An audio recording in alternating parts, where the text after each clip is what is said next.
All right, with this shortened holiday week, I wanted to take a few moments to tell you about a technology I'm really passionate about outside of work. It's one of my favorite hobbies. So here's a clip of me at an event with my kid in rural Indiana last fall. And what's interesting about this, watching football on a phone from anywhere isn't unusual these days, right? But what's unusual about this is this phone has no internet service at all. I am using over-the-air antenna TV technology. Yes, it still exists. Now I want to tell you more about why antenna TV technology is superior to streaming in a lot of cases, and what value I see out of it, and why I have giant antennas in my attic to try to make sure that I can get the best reception that I can get. One of the things I still like watching TV is the ability to watch live sporting events with people in different geographies and different time zones where you're all watching the same thing at roughly the same time. It's one of the few parts of our fragmented media landscape that still connects people and lets you be able to have those real-time conversations about something on TV. With antenna TV, you get video that's not as highly compressed as you get across the internet. On internet streaming, a lot of times they have to compress that video to get it really low bandwidth so that all the people streaming it point to point aren't bogging down the internet.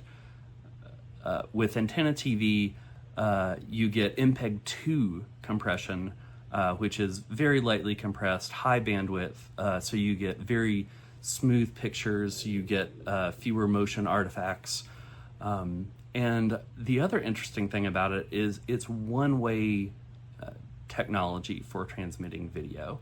So when you're watching streaming on the internet, there's your device communicating with a server, telling it wants to stream, the stream responding, some back and forth, some packet loss occasionally that it has to recover from. And so with streaming, you have to have buffering.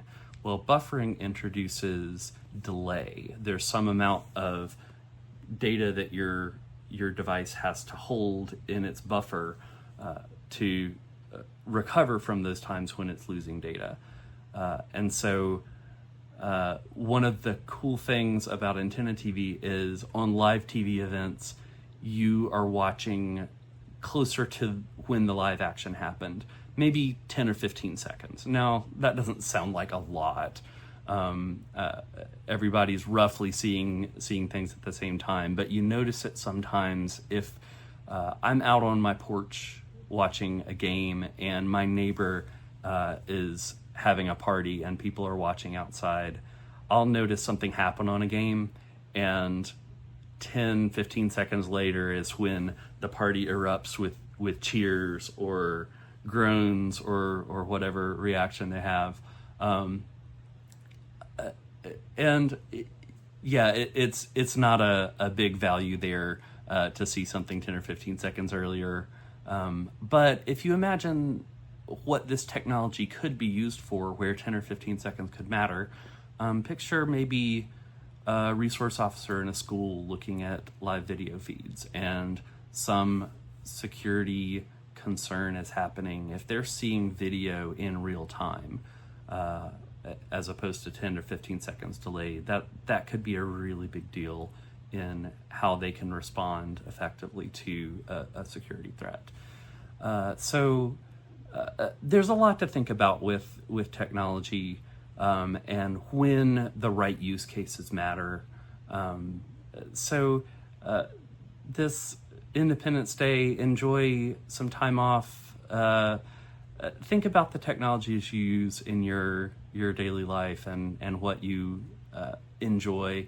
Think about analyzing it and what we as technology leaders can learn from the different technologies around us that we may not use in our day-to-day jobs, but that have a lot of value. And really the analysis is the value, because that's what you as a technology leader can bring to your organization in trying to figure out how to recommend the right technology for the right use. Hope you all have a great week and weekend.